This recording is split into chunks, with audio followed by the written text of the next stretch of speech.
안녕하십니까?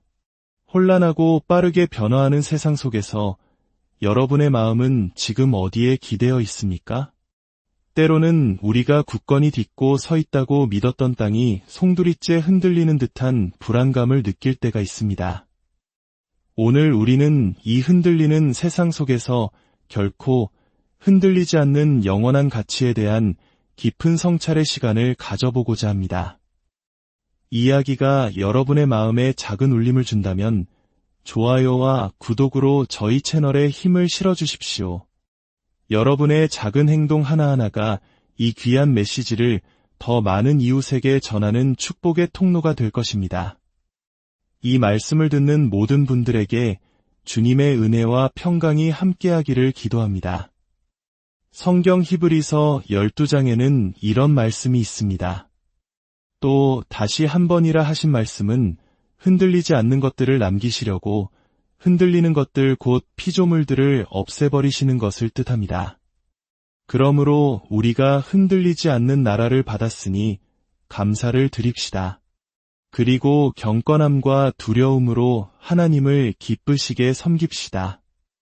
우리 하나님은 태워 없애시는 불이십니다. 흔들리는 것들 그리고 흔들리지 않는 나라. 이 두 가지 개념은 오늘 우리가 살아가는 시대를 정확히 꿰뚫고 있습니다. 세상은 참으로 많이 변했습니다. 지금의 젊은 세대들은 당연하게 여기는 것들이 저희 기성세대에게는 상상조차 할 수 없었던 것들입니다. 텔레비전도, 냉동식품도, 항생제도 없던 시절을 기억하는 분들이 계실 겁니다. 복사기나 신용카드라는 개념 자체가 생소했던 때가 있었습니다. 공유라는 말은 컴퓨터가 아닌 정을 나누는 것을 의미했죠. 팬티 스타킹이나 다림질이 필요 없는 옷, 자동 제빙기나 식기세척기 같은 것은 꿈에서나 볼 법한 물건들이었습니다. 우리 대한민국을 돌아보면 그 변화는 더욱 극적입니다. 전쟁의 잿더미 위에서 불과 한 세대 만에 한강의 기적을 이룩했습니다. 흙먼지 날리던 길은 아스팔트로 뒤덮였고 고무신을 신던 아이들은 이제 세계적인 브랜드의 운동화를 신습니다. 편지를 주고받던 설렘은 실시간으로 울리는 메신저 알림으로 바뀌었고 칠흑 같던 밤을 밝히던 등잔불은 이제 도시의 화려한 네온 사인으로 대체되었습니다. 이 눈부신 발전의 속도 속에서 우리는 때로 어지러움을 느끼기도 합니다. 세상의 변화는 비단 기술 발전에만 국한되지 않습니다. 국제 정세는 한 치 앞을 내다볼 수 없을 만큼 요동치고 수십 년간 굳건해 보이던 이념의 장벽이 하루아침에 무너지기도 합니다. 인종차별이라는 거대한 죄악에 맞서 모두가 평등한 예배를 드릴 수 있게 되기까지 얼마나 많은 투쟁이 있었습니까? 복음 앞에서 모든 인간은 평등하다는 진리가 당연해지기까지 세상은 수많은 진통을 겪어야 했습니다. 더 나아가 우리가 발딛고 사는 이 지구 자체도 신음하고 있습니다. 전에는 뉴스에서나 보던 강력한 태풍과 허리케인이 우리를 위협하고 기록적인 홍수와 가뭄이 직구촌 곳곳의 마을을 휩쓸어 수많은 이재민을 낳습니다. 땅이 갈라지는 지진의 공포와 우리가 숨쉬는 공기를 지켜주던 오존층의 파괴 소식은 더 이상 낯설지 않은 일상의 뉴스가 되었습니다. 이 모든 변화와 재앙의 소용돌이 속에서 우리는 질문을 던집니다. 내 삶의 목적은 무엇인가? 이 모든 것은 무슨 의미가 있는가? 혹시 내 인생이 소리 없이 무너져 내리고 있지는 않은가? 과거의 철학자들이 진리란 무엇인가? 를 물었다면 현대인들은 그래서 요점이 무엇인가? 를 묻습니다. 의미를 찾지 못한 공허함에 시달리는 것입니다. 성경은 말합니다. 만물보다 거짓되고 심히 부패한 것은 마음이라 누가 능히 이를 알리오마는 우리 자신의 마음조차 우리는 온전히 알지 못합니다. 거대한 재난 앞에서 서로를 돕는 아름다운 모습도 있지만 그 혼란을 틈타 약탈을 저지르고 폭력을 행사하는 추악한 인간의 본성도 동시에 드러납니다. 우리는 우리 안에 무엇이 잠재되어 있는지 극한의 상황이 닥치기 전까지는 알지 못합니다. 프랑스의 한 위대한 철학자는 이렇게 탄식했습니다. 우주는 무관심하다. 누가 이것을 창조했는가? 왜 우리는 이 작은 흙덩이 위에서 무한한 공간을 맴돌고 있는가? 나는 조금도 알지 못한다. 또 다른 철학자 알베르 카미는 인간은 의미 없이는 살 수 없다고 말했습니다. 여러분은 혹시 삶의 의미를 잃어버린 채 살아가고 있지는 않습니까? 홀로 있을 때 이런 생각에 잠기곤 할 것입니다. 나는 앞으로 고통을 겪게 될까? 이 힘겨운 경제 상황을 어떻게 헤쳐나가야 할까? 삐걱거리는 인간관계는 어떻게 회복해야 할지 막막하다. 나는 누구인가? 왜 살아야 하는가? 그리고 가장 근원적인 두려움, 나는 언젠가 죽는다. 죽음 이후에는 무엇이 있을까? 하는 두려움 말입니다. 한 과학자는 텔레비전에 나와 이렇게 물었습니다. 누가 이 지구를 만들었는가? 왜 이곳에 있는가? 미래는 어떻게 될 것인가? 그리고 그는 의미심장한 말을 덧붙였습니다. 어쩌면 우리 모두는 성경의 기록들을 다시 연구해야 할지도 모릅니다. 실제로 오늘날 수많은 지성인과 무신론자들이 성경으로 돌아오고 있습니다. 과거 공산주의 체제 아래 무신론자로 살았던 한 국가 지도자는 훗날 이렇게 고백했습니다. 나는 더 이상 무신론자가 아닙니다. 이 삶 너머에 무언가가 있고 우리보다 더 위대한 존재가 있음을 믿게 되었습니다. 나는 다시 교회에 나가기 시작했고 내 손주들이 목에 십자가를 걸고 다니는 것을 보면 기쁩니다. 지식은 넘쳐나지만 지혜는 사라진 시대. 진 T.S. 엘리엇은 우리가 지식 속에서 잃어버린 지혜는 어디에 있는가? 라고 물었습니다. 수많은 대학과 연구소가 인류의 지식을 비약적으로 발전시켰지만 정작 우리는 삶의 방향을 알려주는 지혜를 잃어버렸습니다. 예수님께서는 마지막 때의 징조에 대해 이렇게 말씀하셨습니다. 해와 달과 별들에는 징조가 있겠고 땅에서는 민족들이 혼란한 중에 곤고하리라. 곤고하다는 것은 출구가 보이지 않는 막막한 상태를 의미합니다. 마치 거대한 미로에 갇혀 빠져나올 길을 찾지 못하는 것과 같습니다. 하지만 여러분, 이 모든 흔들리고 변하는 것들 속에서 영원히 변치 않는 것들이 있습니다. 우리가 굳건히 붙잡아야 할 진리입니다.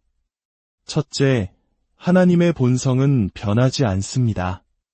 하나님은 스스로 말씀하십니다. 나 여호와는 변하지 아니하나니 하나님에게는 변함도 없으시고 회전하는 그림자도 없으십니다. 그분은 영원부터 영원까지 존재하시는 분입니다. 시작도 없으시고 끝도 없으십니다. 우리의 유한한 이성으로는 다 이해할 수 없지만 믿음으로 받아들일 수 있습니다. 우리가 이 세상에서 유일하게 온전히 의지할 수 있는 분은 바로 하나님이십니다. 그분의 거룩하심은 변치 않으며 그분의 공의로운 심판도 변치 않습니다. 그리고 가장 중요한 것, 그분의 사랑 또한 영원히 변하지 않습니다. 우리가 아직 죄인 되었을 때에 그리스도께서 우리를 위하여 죽으심으로 하나님께서 우리에 대한 자기의 사랑을 확증하셨느니라. 하나님은 당신을 사랑하십니다. 이 세상에 당신 혼자만 존재했더라도 하나님께서는 그의 아들 예수 그리스도를 당신을 위해 십자가에 보내셨을 것입니다. 이것이 바로 하나님의 사랑입니다. 오늘 이 시간 다른 모든 것을 잊더라도 이것 하나만은 꼭 기억하십시오. 하나님은 당신을 사랑하십니다. 둘째, 하나님의 말씀은 변하지 않습니다. 풀은 마르고 꽃은 시드나 우리 하나님의 말씀은 영원히 서리라. 우리가 손에 든 이 성경은 하나님의 말씀입니다. 수천 년의 역사를 거치며 수많은 제국이 흥망성쇠를 거듭하고 수많은 사상이 나타났다 사라졌지만 하나님의 말씀은 오늘날에도 살아 역사하며 우리에게 길을 보여줍니다.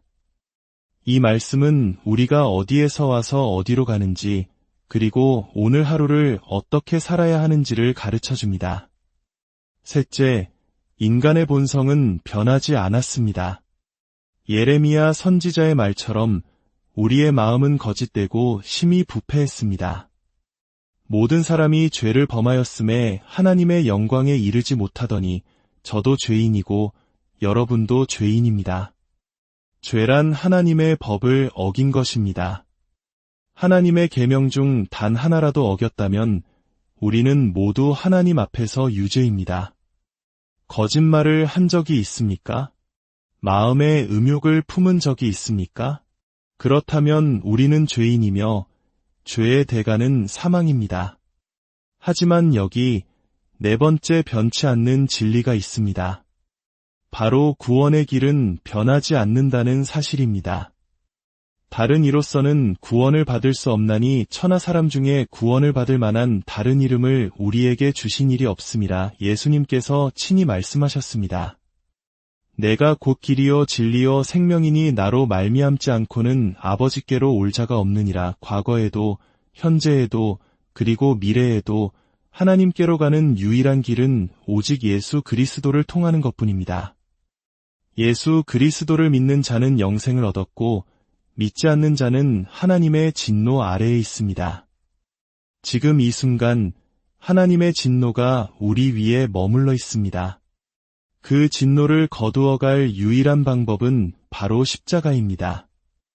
예수 그리스도께서 십자가 위에서 당신의 모든 죄를 짊어지셨을 때 하나님은 더 이상 당신의 죄를 보지 않으십니다.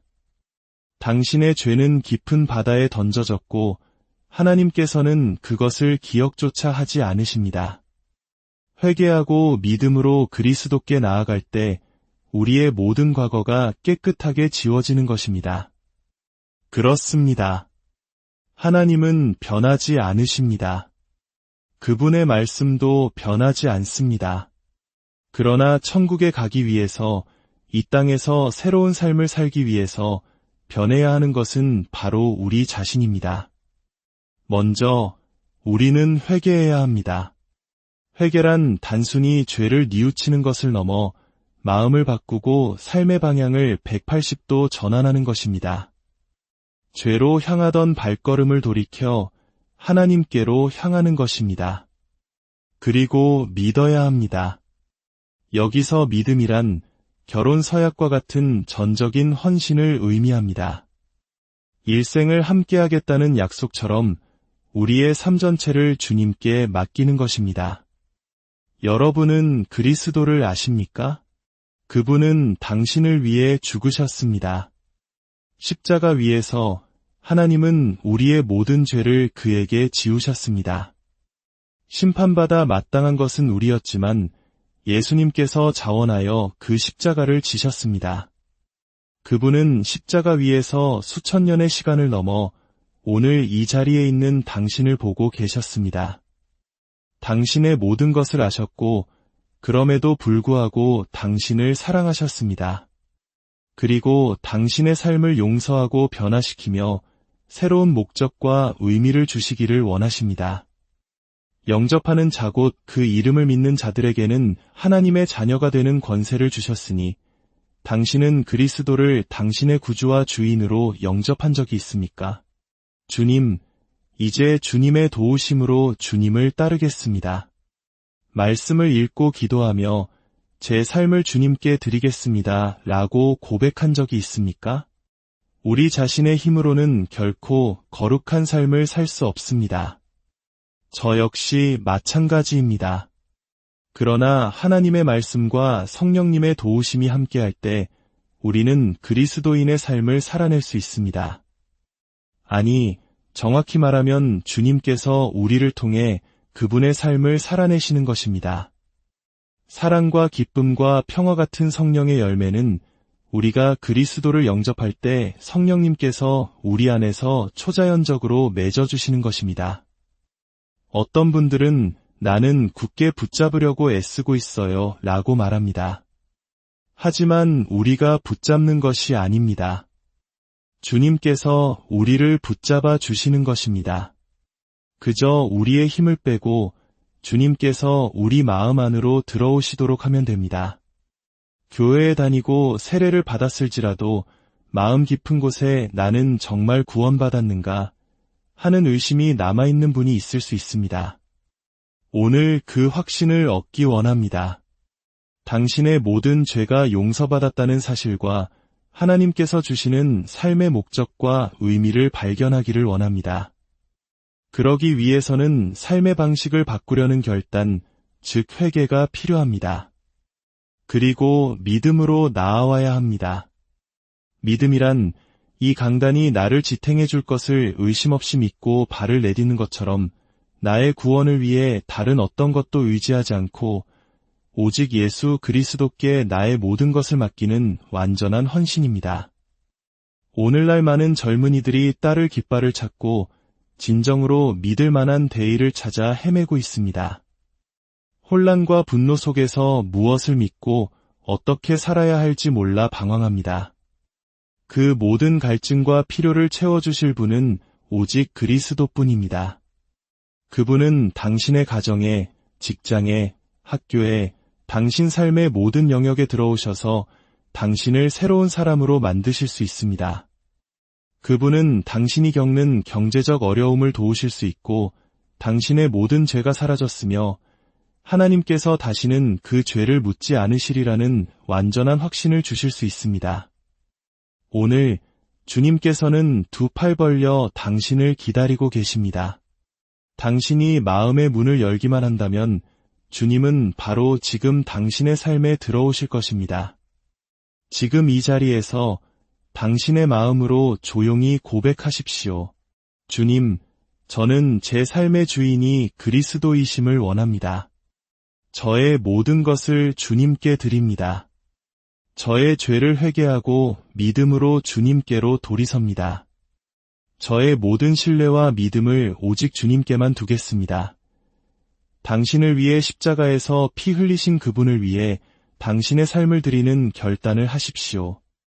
예수님께서는 누구든지 사람들 앞에서 나를 시인하면 나도 하늘에 계신 내 아버지 앞에서 그를 시인할 것이요 라고 말씀하셨습니다. 이 시간 이 말씀을 듣는 모든 분들의 마음속에 흔들리지 않는 믿음의 반석이 세워지기를 소망합니다. 세상이 아무리 우리를 흔들어도 영원히 변치 않으시는 하나님과 그분의 사랑 안에서 참된 평안과 기쁨을 누리시기를 기도합니다. 오늘의 이야기가 당신의 영혼의 위로와 힘이 되었다면 이 은혜를 주변 사람들과 함께 나누어 주십시오. 저희는 삶의 지혜를 밝히는 더 깊은 이야기로 다시 찾아뵙겠습니다. 주님의 평화가